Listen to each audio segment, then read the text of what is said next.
Hello दोस्तों, आज मैं आपको बताने वाला हूं कि कैसे आप न्यूमेटिक सर्किट पढ़ सकते हैं। तो यहाँ पे आप देख रहे होंगे, आपको एक न्यूमेटिक सर्किट दिखेगा। एक मशीन का न्यूमेटिक सर्किट है। तो ऐसे ही कोई भी इक्विपमेंट का आप न्यूमेटिक सर्किट देख सकते हैं उसके मैनुअल में। न्यूमेटिक सर्किट में आपको न्यूमेटिक सर्किट के साथ साथ यहाँ पे इसके पार्ट्स की डिटेल भी मिल जाएगी, जो कि यहाँ पर लिखी हुई है। जैसे कि आप यहाँ पर देख रहे होंगे, जैसे ये पार्ट का नंबर लिखा हुआ 8, तो 8 नंबर का आप यहाँ पे लिस्ट में जाके देख सकते हैं। देखिए, जैसे 8 है तो 8 है फ्लो कंट्रोल वाल्व। तो इस तरीके से देख सकते हैं, आपको पूरी डिटेल उसकी मिल जाएगी कि किस मॉडल नंबर का है वो और किस मेक का है। अब मैं शुरुआत करता हूँ कि कैसे आप न्यूमेटिक सर्किट को पढ़ेंगे। तो न्यूमेटिक सर्किट पढ़ने के लिए नॉर्मली आपको सबसे पहले आईएसओ सिंबल उसके पता होने चाहिए। जैसे कि फ्लो कंट्रोल वॉल्व का किस तरीके का सिंबल होता है। यहाँ पे आप और गेट का सिंबल देख रहे होंगे, ये किस तरीके का होता है। यहाँ पे आप 3/2 सोलेनॉइड वॉल्व का सिंबल देख रहे होंगे। उसके बाद इस तरीके के कई सिंबल यहाँ पे देख रहे होंगे। तो अगर सिंबल आपको समझ में आएंगे तभी आप न्यूमेटिक सर्किट को पूरा अच्छे से पढ़ पाएंगे। तो यहाँ पे आप देख रहे होंगे, जैसे कि यहाँ पे लिखा हुआ है ड्राई एयर। तो ड्राई एयर मतलब कि यहाँ पे ड्राई एयर आ रही है। यहाँ पे आपको दिख रहा होगा एक हैंड वॉल लगा हुआ है। तो ये हैंड बॉल का सिंबल है। जैसे कि आपको दिखते होंगे रोटेशन वाले जो बॉल भी इस तरीके का सिंबल बनता है।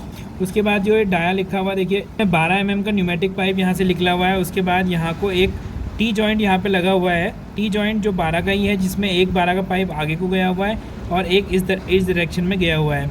तो इस डायरेक्शन में जो 12 का पाइप सबसे पहले गया हुआ है, उसमें एक यहाँ पर आप देख रहे होंगे एक फ्लो कंट्रोल वॉल्व लगा हुआ है। फ्लो कंट्रोल नॉर्मली क्या करता है कि हमारा जो एयर है, एयर का जो फ़्लो है उसको रेगुलेट करता है। जैसे अगर एयर की फ़्लो की कम रिक्वायरमेंट है तो आप इसको क्लोज़ करके आप एडजस्ट कर सकते हैं फ़्लो को, ताकि आप रिक्वायरमेंट के अकॉर्डिंग आप एयर का यूज़ कर सकें। अब यहाँ पे देख रहे हैं, सबसे पहली एप्लीकेशन के लिए गया हुआ यहाँ पे ये कॉइल है। मतलब कि जो न्यूमेटिक ट्यूब है यहाँ पे कॉइल के फॉर्म में है, जो कि गई हुई है एयर ब्लोइंग के लिए, मतलब एयर गन पे गई हुई है, जो कि नॉर्मली यहाँ पे फिक्सचर क्लीनिंग के लिए लगी हुई है। तो ये कॉइल का फ़ायदा ये होता है कि आपका जो पाइप है वो लंबा होने के बावजूद फ्लोर पे नहीं आता है या फिर लटकता नहीं है इधर उधर। फिर देखिए, दूसरा जो पाइप गया हुआ है यहाँ से गया हुआ है सीधे। यहाँ पे भी टी जॉइंट लगा हुआ है। टी जॉइंट में यहाँ पे आपको दिख रहा होगा, एक तो 8 mm का पाइप यहाँ डाया 8 का पाइप चला गया और एक तरफ गया है 12 mm का। तो यहाँ पे ऐसी फिटिंग लगी हुई है टी जॉइंट, जिसमें कि दो तरफ तो 12 mm का पाइप लगेगा और एक तरफ लगेगा 8 mm का पाइप। तो यहाँ पे देखिए, जो 8 mm के पाइप गया हुआ है वो यहाँ पे एक 3/2 वॉल में गया हुआ है। यहाँ पे 3/2 वॉल जब भी ऑपरेट होगा, यहाँ पे आपको कॉइल दिख रही होगी, तो कॉइल जैसे ही ऑपरेट होगी तो यहाँ से जो एयर होगा, ये वाला हिस्सा इधर आ जाएगा। तो यहाँ पे से जो भी एयर होगा वो सीधे यहाँ पे आगे की तरफ फ्लो करने लगेगी, क्योंकि ये ब्लॉक इसमें यहाँ पे ट्रांसफ़र हो जाएगा। जैसे ही ये ब्लॉक यहाँ पे ट्रांसफ़र होगा तो एयर ब्लो यहाँ पे देखिए, ये सर्किट इसके ऊपर अगर आप रख देते हैं तो यहाँ से एयर ब्लो सीधा होना शुरू हो जाएगा और दूसरा पोर्ट क्लोज़ हो जाएगा। यहाँ पे अभी तो एग्जॉस्ट है नॉर्मल कंडीशन में, बट जैसे ही वॉल्व ऑपरेट होगा ये पोर्ट यहाँ इसके ऊपर आ जाएगा। तो यहाँ पे एक पोर्ट क्लोज़ हो जाएगा और एक पोर्ट से एयर सीधे आगे की तरफ बढ़ेगी, जो कि फ़्लो कंट्रोल वॉल्व में जा रही है। फ़्लो कंट्रोल यहाँ पे इसलिए बोल रहे हैं इसको। यहाँ पे देखिए, एक लाइन में तो इसका जो हमारा NRV में जैसे लगा रहता है चेक वॉल्व, एक तरफ तो चेक वॉल्व लगा हुआ है, दूसरी तरफ हमारा वेरिएबल फ्लो कंट्रोल लगा हुआ है। तो इसका यूज़ वहाँ पे होता है जहाँ पे हमें सिंगल डायरेक्शन में एयर के फ़्लो को कंट्रोल करना होता है। तो यहाँ पे हम सिंगल डायरेक्शन में एयर के फ़्लो को कंट्रोल कर पाएंगे, क्योंकि देख रहे होंगे जब एयर यहाँ से बढ़ेगी आगे को तो यहाँ पे NRV है, तो यहाँ से तो एयर जाने नहीं देगी, यहाँ से इस वेरिएबल फ्लो कंट्रोल वॉल्व के थ्रू ये जाएगा। बट अगर सपोज़ रिटर्न कभी एयर आएगी तो ये कंट्रोल नहीं होगी, क्योंकि ये डायरेक्टली यहाँ से आ सकती है। बट यहाँ पे जो एप्लीकेशन है वो डायरेक्टली एयर ब्लो हो रही है, एयर एटमॉस्फेयर में चली जा रही है, तो रिटर्न आने का सवाल नहीं है। तो आगे को जाएगी तो एयर ब्लोइंग के लिए गई हुई है, फिक्सचर क्लीनिंग के लिए। अब हम आगे बढ़ते हैं। तो अब देखिए, एक जो फिटिंग से यहाँ पर गई थी 12 mm की फिटिंग, उसके बाद 12 mm का पाइप अब जा रहा है सीधे FR में, मतलब फ़िल्टर रेगुलेटर में। तो ये सिंबल जो होता है वो फ़िल्टर का होता है और आगे वाला सिंबल जो आपको दिख रहा होगा रेगुलेटर का होता है। यहाँ पे आपको एक गेज भी दिख रहा होगा। तो रेगुलेटर में नॉर्मली एक गेज लगा रहता है जिसमें आप एयर के प्रेशर को देख सकते हैं। यहाँ पे फ़िल्टर का साइज़ भी लिखा हुआ 5 माइक्रोन। 5 माइक्रोन ये एयर को जो भी 5 माइक्रोन के फ़िल्टर के थ्रू गुजार के ये एयर को क्लीन करेगा। तो यहाँ पे आप प्रेशर भी देख रहे होंगे 5 बार। तो ये 5 बार रिक्वायरमेंट प्रेशर है, जो भी सेट प्रेशर है इस FR का। यहाँ से इससे जो निकल रहा है वो न्यूमेटिक पाइप 6 mm का निकल रहा है। फिर आपको दिख रहा होगा 6 mm का पाइप आगे भी गया हुआ है और ऊपर की तरफ भी गया हुआ है। तो यहाँ पे एक टी जॉइंट लगा हुआ है 6 mm का। तो ये जो 6 mm का पाइप जा रहा है यहाँ पे एक मैनीफोल्ड के अंदर जा रहा है। तो मैनीफोल्ड में सिंपल लाइनें हैं जहाँ से उस मैनीफोल्ड से 2 रास्ते निकलने हैं। तो 2 रास्ते निकलने हैं जिनमें दोनों में एक एक वॉल्व लगा हुआ है। यहाँ पे ये भी 3/2 वॉल्व है, जैसे कि हमने यहाँ पे देखा था सेम वॉल्व है। यहाँ पे एक अंतर है कि यहाँ पे दिख रहा होगा आपको, यहाँ पे आपको एक साइलेंसर दिख रहा होगा, बट यहाँ पे साइलेंसर नहीं है, यहाँ पे डायरेक्ट एयर की रिलीजिंग है एटमॉस्फेयर में। तो यहाँ पे नॉइज़ के आने के चांस हैं। हो सकता है अलग अलग एप्लीकेशन में अलग अलग यूज़ हो, कहीं पे साइलेंसर यूज़ हो या कहीं पे नहीं हो। अभी यहाँ से ऊपर की तरफ बढ़ते हैं तो फिर से यहाँ पे फ्लो कंट्रोल वाल्व लगा हुआ है जो सिंगल डायरेक्शन में फ्लो को कंट्रोल करेगा। तो यहाँ पे भी ये कंपोनेंट क्लीनिंग के लिए दिया हुआ है। तो अब अगले की बात करते हैं। यहाँ से देखिए, जब अगले वाल्व से ये सीधे 6 mm के पाइप में जाते हुए यहाँ पे दिख रहा होगा आपको, ये जो लगा हुआ है दोस्तों ये है और गेट। और गेट में जैसे क्या होता है कि नॉर्मली इस तरीके का ये होता है। सपोज़ इसमें 3 लाइनें जुड़ी रहती हैं, तो ये इसलिए यूज़ किया जाता है कि अगर एयर का प्रेशर यहाँ से आ रहा है तो इस लाइन से होता हुआ आउटपुट में चला जाएगा। और अगर जब ये ऑफ हो जाएगा और अगर एयर का प्रेशर इस साइड से जा रहा है तो भी इसी लाइन में जा रहा है। मतलब जब इनमें से कोई भी एक आउटपुट ऑन होगा तो हमारा आउटपुट ऑन हो जा रहा है, इसीलिए हम इसको और गेट कह रहे हैं। या अगर दोनों भी ऑन होंगे तब भी ऑन हो रहा है। अगर दोनों में से किसी में एयर नहीं होगी तभी यहाँ पे एयर नहीं जाएगी। अदरवाइज़ दोनों लाइनों में से, मतलब इधर से भी एयर आएगी या इधर से भी एयर आएगी, तो यहाँ पे आपको एयर लिमिटर में ये एयर जा रही होगी। एयर लिमिटर मतलब कंपोनेंट रेस्ट सेंस, मतलब कंपोनेंट में आप देखते होंगे कि कंपोनेंट में सीट चेक के लिए यहाँ पे रेस्ट पैड लगे रहते हैं। तो ये जो एयर जा रही है वो रेस्ट पैड पे जा रही है, जो कि कंफर्मेशन देती है कि कंपोनेंट हमारा फिक्सचर पे सही से रेस्ट किया है या नहीं किया है। अगर वो रेस्ट नहीं किया होगा तो वहाँ पे गैप आएगा। उस गैप को चेक करने के लिए यहाँ पे गैप चेकर लगा हुआ है। आप देख सकते हैं यहाँ पे गैप चेकर में नॉर्मली 3 यूनिट का ये कॉम्बिनेशन होता है।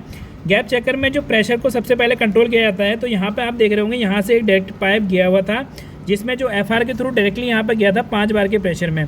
बट हमें जो गैप चेकर में या फिर हमें जो सीट चेक यूनिट में भेजनी होती है एयर, या कंपोनेंट के जो भी गैप चेक करने के लिए रेस्ट पैड पे हमें जो एयर की रिक्वायरमेंट होती है वो लगभग 2 बार की रिक्वायरमेंट होती है। तो हम सबसे पहले क्या करेंगे, इस 5 बार की प्रेशर को यहाँ पर रेगुलेटर के थ्रू, ये रेगुलेटर लगा हुआ है, आपने जैसे सिंबल यहाँ पे दिख रहा होगा, आपको यहाँ पे भी दिख रहा होगा, वहाँ पे वो फिल्टर रेगुलेटर का कॉम्बिनेशन था। ये सेपरेटली एक रेगुलेटर लगा हुआ है। रेगुलेटर देखिए ये लगा हुआ है, तो ये क्या कर रहा है, यहाँ पे 5 बार के प्रेशर को कर रहा है कन्वर्ट 2 बार के प्रेशर में। तो आपको जितना रिक्वायरमेंट है आप 1 बार भी कर सकते हैं, आपकी फंक्शन के अकॉर्डिंगली ये कम ज़्यादा हो सकता है। तो यहाँ पे देखिए, इसके बाद यहाँ पे एयर डायरेक्टली कहाँ पे गई है, 2/2 वॉल में। तो इसमें आपको दिख रही होंगी 2 पोजीशन है। एक पोजीशन देखिए ये है, एक बॉक्स 2 बॉक्स, तो 2 पोजीशन है और 2 ही पोर्ट है। पोर्ट आपको दिख रहे होंगे, देखिए एक पोर्ट ये है, एक पोर्ट ऊपर है। तो यहाँ पे 2 पोर्ट है। यहाँ पे आपने देखे थे 3 पोर्ट हैं, 1, 2 और 3 पोर्ट थे। यहाँ पे केवल 2 ही पोर्ट हैं, तो इसलिए ये 2/2 सोलेनॉइड कंट्रोल वॉल्व है। तो यहाँ पे सोलेनॉइड वॉल्व का ये सोलेनॉइड कंट्रोल का सिंबल है। तो यहाँ पे जैसे ही ये कॉइल देखिए, ये वाली कॉइल का सिंबल है, तो यहाँ पे 24 वोल्ट आते ही ये वाला जो अभी क्लोज है, देखिए यहाँ पे जो भी एयर आएगी वो ऊपर नहीं जाएगी यहाँ, क्योंकि यहाँ पे डिसकंटिन्यू हो रहा है। बट जैसे ही वॉल्व ऑन होगा ये कंटिन्यूटी आ जाएगी, यहाँ पे ये रास्ता खुल जाएगा। रास्ता खुलने के बाद देखिए यहाँ पे अब कहाँ जा रही है, ये जो जा रही है एयर जा रही है हमारे एयर गैस सेंसर पे। तो एयर गैस सेंसर पे जो एयर जा रही है, अभी एयर गैस सेंसर से फिर ये होते हुए कहाँ जा रही है, अभी दूसरा इसका जो रास्ता है यहाँ से होते हुए ये आगे बढ़ेगी। आगे बढ़ने के बाद देखिए, अभी जब अगर ये वाला वॉल्व ऑन होगा तो ये वाला वॉल्व ऑफ होगा। जब ये वाला वॉल्व ऑन होगा तो ये वाला वॉल्व ऑफ होगा। नॉर्मली इस वॉल्व का काम है कि 6 बार की प्रेशर से एयर को देख के रेस्ट पैड को क्लीन करना। तो जब रेस्ट पैड को क्लीन करना होगा तो यहाँ से 6 बार की प्रेशर की एयर जाएगी और यहाँ से होते हुए रेस्ट पैड को क्लीन करेगी। बट अगर आपको सीट चेक का कंफर्मेशन चाहिए, उस समय ये वाल्व ऑफ रहेगा, ये वाल्व ऑन होगा और ऑन होके वो 2 बार के प्रेशर को यहाँ से और गेट से होते हुए यहाँ पे ये रेस्ट पैड पे जाएगा। तो ये वाली बॉल उस समय इस तरफ को हो जाएगी, यहाँ पे आ जाएगी इस पोजीशन में। तो ये वाला पोर्ट क्लोज हो जाएगा, यहाँ से होते हुए ये कंपोनेंट रेस्ट सेंस पे जाएगा। तो कंपोनेंट के रेस्ट पैड में सपोज यहाँ पे अगर बटिंग सही हुई है, कंपोनेंट कहीं पे भी गैप नहीं है, तो एयर प्रॉपर्ली क्लोज रहेगी तो जो भी एयर जा रही है जो भी एयर जा रही है वो कहीं भी कंपोनेंट पे निकलेगी नहीं, मतलब या फिर ये भी बोल सकते हैं कि वो कहीं पे भी एनवायरनमेंट में नहीं निकलेगी। तो जितना एयर का प्रेशर हम यहाँ से दे रहे हैं अगर वो परफेक्ट बटिंग हो रही है तो उतना ही बैक प्रेशर यहाँ पे यूनिट में आएगा। तो ये जो गैप सेंसर होता है वो यही चेक करता है कि दिया हुआ प्रेशर और जो यहाँ से रिटर्न होके बैक प्रेशर आ रहा है इसका डिफरेंस कितना है। अगर ये डिफरेंस उसकी लिमिट में होता है कि सपोज़ दिया हुआ प्रेशर 2 बार है और रिटर्न प्रेशर 1.5 बार है, सपोज़ हमने सेट किया हुआ है कि 1.5 बार तक तो ओके दिखाएगा प्रेशर, अगर इससे कम हो गया तो ये नॉट ओके दिखाएगा। तो हम अलग अलग कंपोनेंट की एक्यूरेसी के हिसाब से अपनी लिमिट सेट कर सकते हैं, इसकी सेटिंग चेंज कर सकते हैं। तो सपोज़ हमने 1.5 बार मिनिमम लिमिट रखी हुई है, तो अगर जैसे ही बैक प्रेशर सपोज़ यहाँ पे एयर का लॉस हुआ और बैक प्रेशर हमारा 1 बार ही आ रहा है, तो 1 बार जैसे ही आएगा तो ये ऑन नहीं होगा और ये दिखाएगा कि कंपोनेंट हमारा सही से लगा हुआ नहीं है। बट अगर प्रेशर हमारा सपोज़ 1.75 बार आ रहा है 2 बार का प्रेशर देने पे, तो ये दिखाएगा हाँ ये कंफर्मेशन आएगा, यहाँ पे ग्रीन लाइट जल जाएगी या फिर जो भी सिग्नल है वो हाई हो जाएंगे कि हाँ सब चीज़ ओके है, तो कंपोनेंट आपका सही से बैठा हुआ है फिक्चर के ऊपर। तो यही चीज़ है।